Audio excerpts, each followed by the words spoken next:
Bien-aimés, nous vous saluons dans le précieux nom de notre Seigneur Jésus-Christ. Aujourd'hui, nous sommes toujours dans la série de vidéos concernant l'étude sur l'espérance. Et plus précisément, nous allons parler de comment vivre l'espérance. Comment mettre en pratique les principes de l'espérance. Et nous allons lire dans l'épître de Paul aux Romains, au chapitre 4, versets 17 à 22. Je lis la parole de Dieu au nom de Jésus. Je t'ai établi père d'un grand nombre de nations. Il est notre Père devant celui auquel il a cru, Dieu qui donne la vie aux morts et qui appelle les choses qui ne sont point comme si elles étaient. Espérant contre toute espérance, il crut, en sorte qu'il devait père d'un grand nombre de nations. Selon ce qui lui avait été dit, telle sera ta postérité. Et sans faiblir dans la foi, il ne considéra point que son corps était déjà usé, puisqu'il avait près de 100 ans et que Sarah n'était plus en état d'avoir des enfants. Il ne douta point par incrédulité au sujet de la promesse de Dieu, mais il fut fortifié par la foi, donnant gloire à Dieu. Et ayant la pleine conviction que ce qu'il a promis, il peut aussi l'accomplir, c'est pourquoi cela lui fut imputé à justice. Amen. Il y a une différence entre la connaissance et la sagesse. La connaissance, c'est ce que nous avons acquis en étudiant, ce que nous avons acquis par des expériences, ce que nous avions acquis par assistance durant des événements de la vie. Mais la sagesse, c'est le fait de traduire la connaissance en pratique. Nous avions parlé de beaucoup de choses concernant l'espérance. Mais si nous ne savons pas comment traduire tous ces éléments dans la vie pratique, alors il est clair que notre connaissance ne nous fournira rien d'utile. C'est pour cela qu'il est très important pour tout enfant de Dieu, pour tous ceux qui sont sauvés et attendent l'accomplissement d'une promesse de Dieu, de connaître comment traduire ce qu'il sait de Dieu, la façon dont il maîtrise les voies de Dieu, les révélations et les prophéties de Dieu, comment les traduire dans la vie réelle, dans la vie pratique. Dans le verset 18 de Romains chapitre 4, la deuxième partie, il nous est dit que selon ce qui lui avait été dit, telle sera ta postérité, en sorte par rapport à la confiance qu'il a en Dieu, qu'il est devenu le père d'un grand nombre de nations. Donc Dieu a promis à Abraham qu'il deviendra le père d'un grand nombre de nations. Et cette parole de Dieu a été reçue par le père Abraham qui a mis en pratique la connaissance qu'il a de Dieu, la façon dont il connaît son Dieu pour que ce qui lui avait été dit soit accompli dans sa vie. Et c'est pour cela que aussi les enfants de Dieu doivent comprendre que le jour où une promesse est faite, au jour où la promesse est réalisée, on l'appelle le temps de l'espérance. Et dans ce temps, la façon dont nous allons vivre par rapport à la promesse fera que nous aurons la manifestation de ce qui est dit tôt ou tard. Il est très intéressant de noter que Dieu n'a pas la même façon de compter le temps comme nous. Car il nous est dit dans les psaumes et repris par l'apôtre Pierre que devant Dieu, un jour est égal à 1000 ans. Et que devant Dieu également, 1000 ans est comme un jour. Autrement dit, ce que Dieu vous dit qu'il fera dans votre vie, dans 1000 ans, votre conduite par rapport à cette promesse ferait que ce 1000 ans qui a été dit peut être réalisé en un seul jour. Et de même, votre façon par rapport à ce que Dieu vous a promis peut aussi durer et que Dieu vous dit un jour, ça va se réaliser dans 1000 ans. Et vous risquerez de croire que c'était une mauvaise prophétie qui vous a été faite ou que la promesse qui vous a été faite par Dieu a été mal comprise ou la vision n'a pas été claire. Non, ça ne vient pas de là.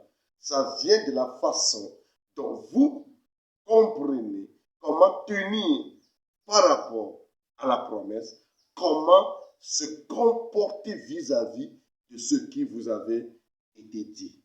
Donc, nous allons nous baser sur l'exemple de notre père Abraham pour tirer des leçons nécessaires afin de pratiquer l'espérance que nous avons, afin que notre attente de Dieu, la connaissance que nous avons sur ce qu'on appelle l'espérance, ne soit pas intellectuelle, mais soit pratique, mais soit sagesse.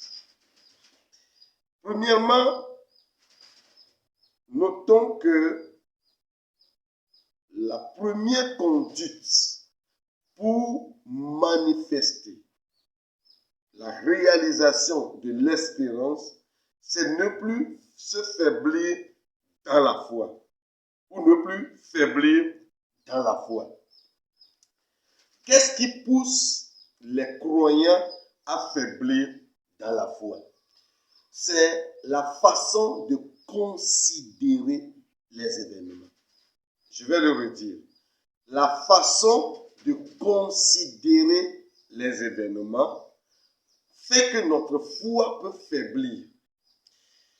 Il nous est dit que selon notre père Abraham, le verset 18, il est dit, espérant contre toute espérance, il crut en sorte qu'il devint père d'un grand nombre de nations. Et le verset 19 dit que sans faiblir dans la foi, il ne considéra point que son corps était déjà usé, puisqu'il avait près de 100 ans et que Sarah n'était plus en état d'avoir des enfants.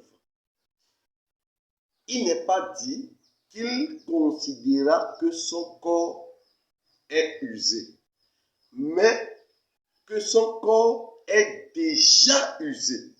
Voilà la considération que notre père Abraham n'a pas fait.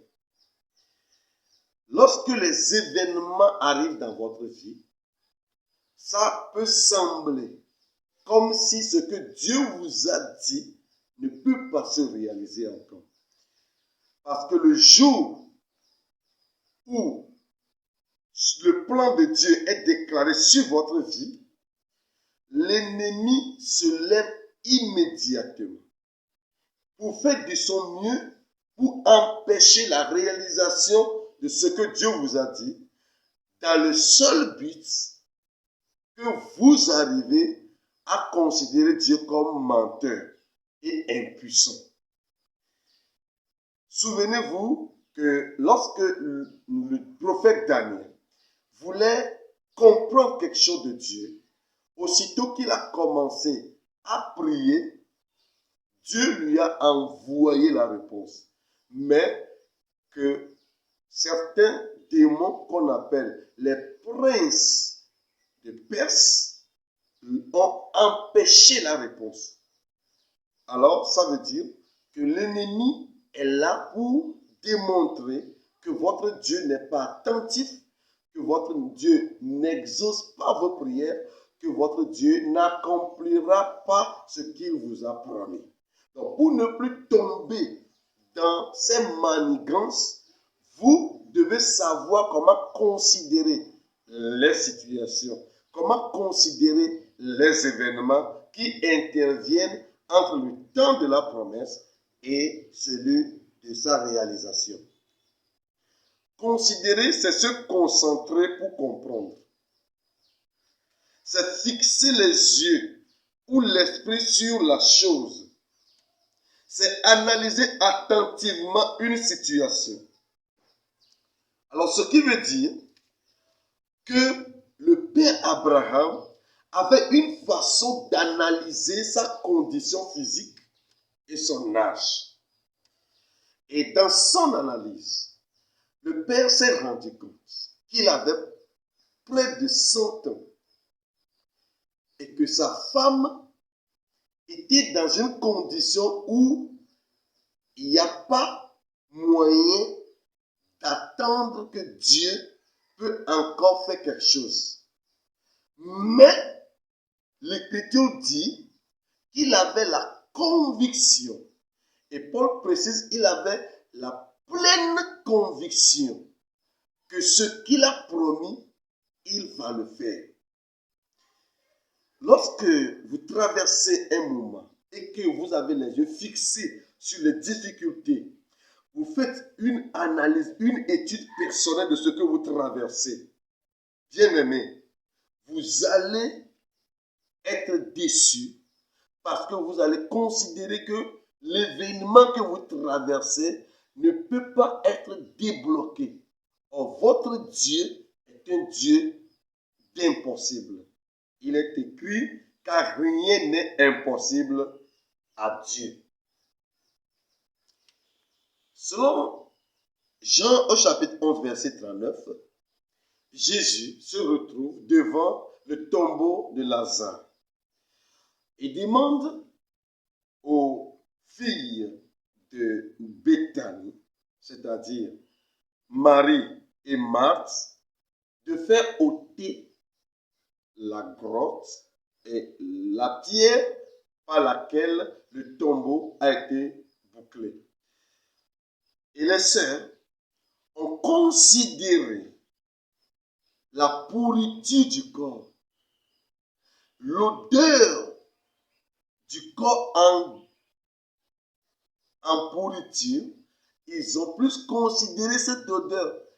Et en vérité, s'ils se tiennent sur ce point, eh bien Dieu ne peut pas agir dans leur vie. Et ça va faire comme si Jésus était incapable de ressusciter Lazare. C'est pourquoi le Seigneur, par la grâce de Dieu, leur a dit, ne vous ai pas dit que quand vous croyez, vous verrez la gloire de Dieu. Donc, ce n'est pas le fait de considérer la gravité de vos situations qui vous amènera à tenir dans la foi. Plutôt, ça risque de contribuer à ce que votre foi faiblisse. Si votre foi faiblisse, Dieu ne peut pas agir parce qu'il est écrit que le juste vivra par la foi.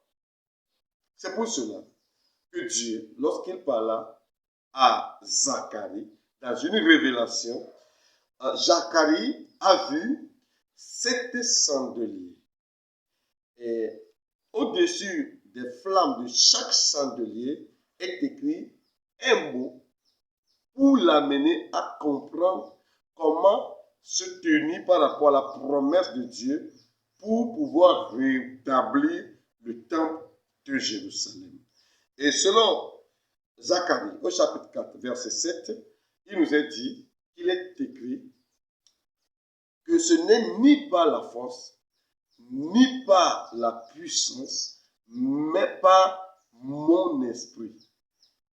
Et quand nous prenons ce texte en hébreu, nous verrons que ni par la force, ni par la puissance, mais par mon esprit, était 7 mots. Pour dire, or 7, c'est la plénitude de Dieu. Donc, pour dire que c'est suffisant que tu te tournes vers Dieu qui a sa puissance et non ta force ou ta faiblesse, ta capacité ou ton incapacité. La façon dont vous considérez l'événement peut agir sur votre foi. Le problème, les difficultés à rebâtir le temple au temps de Zérubabel étaient considérées comme une montagne. Et il est écrit grande montagne. Quoi que tu sois aplani. C'est-à-dire devient une plaine. Car c'est par la puissance de Dieu, par l'Esprit de Dieu, et non pas l'autorité personnelle et humaine des enfants d'Israël, à l'exemple de Zérubabel. La deuxième chose qu'il faut faire, pour ne pas rater ou allonger le temps de l'espérance, c'est ne plus être incrédule par rapport à la promesse de Dieu.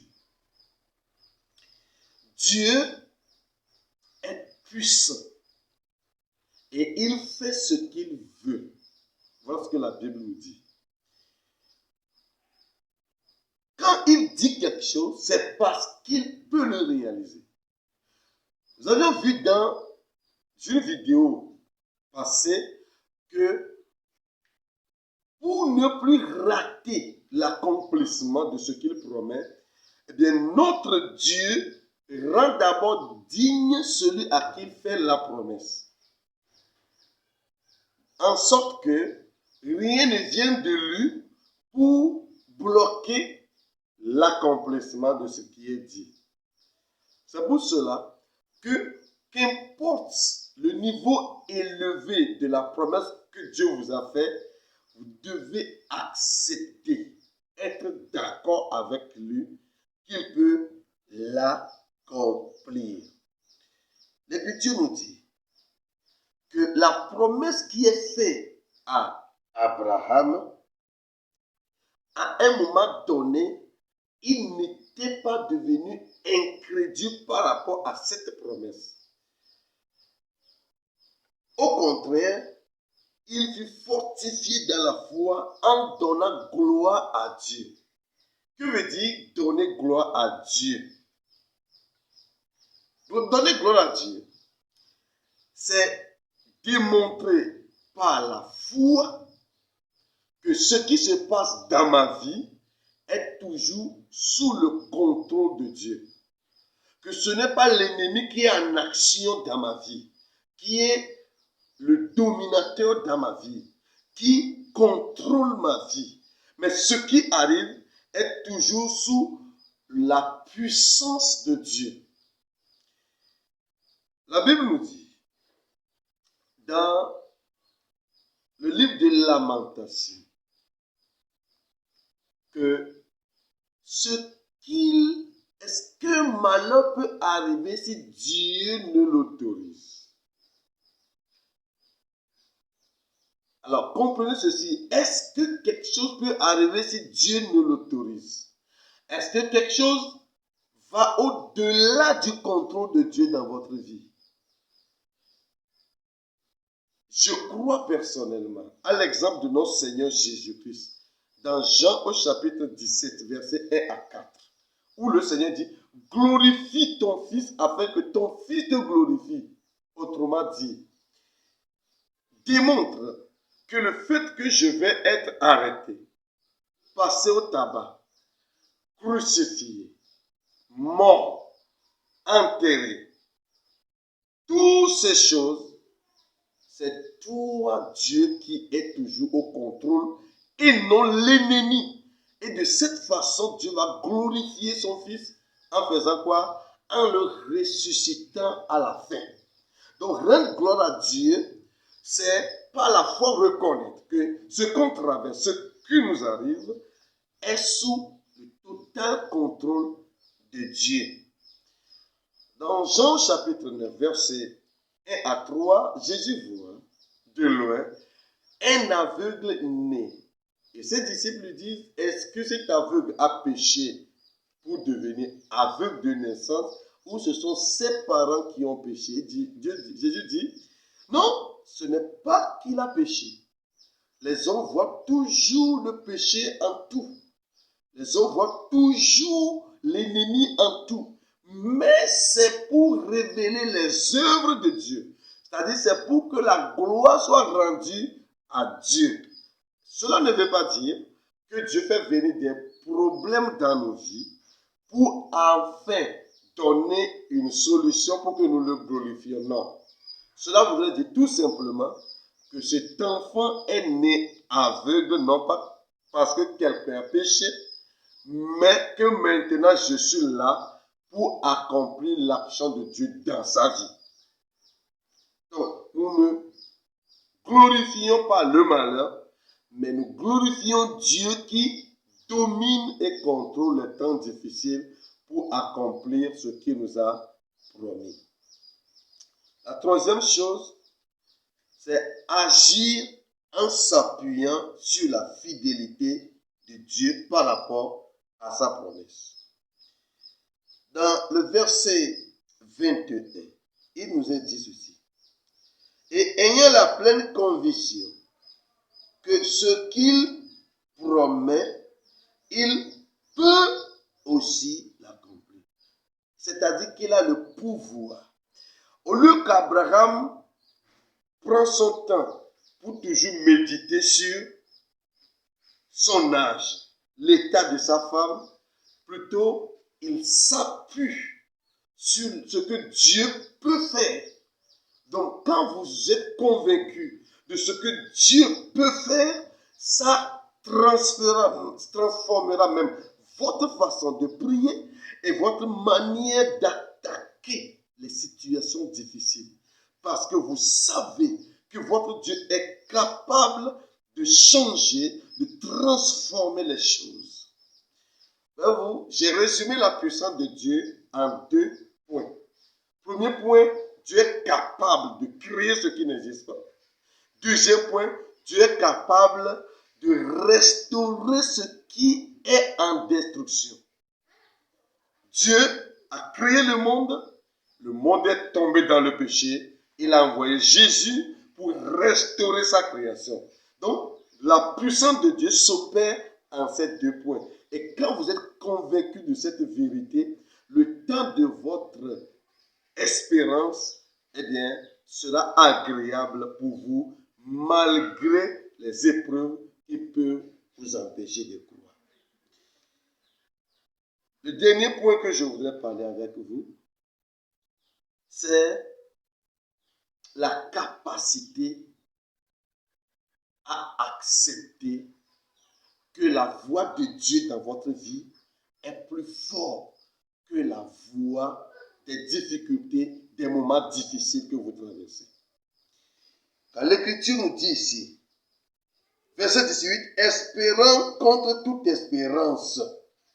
Quand nous lisons dans la traduction Le Semeur, il est dit, alors que tout lui interdisait d'espérer, il espéra et crut.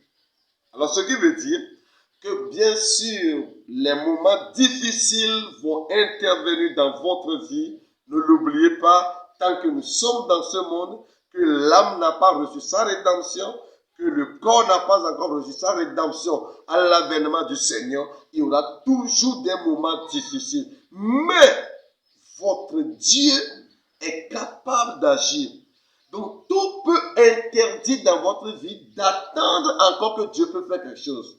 Mais n'oubliez pas, la voix de Dieu est plus forte que la voix des événements.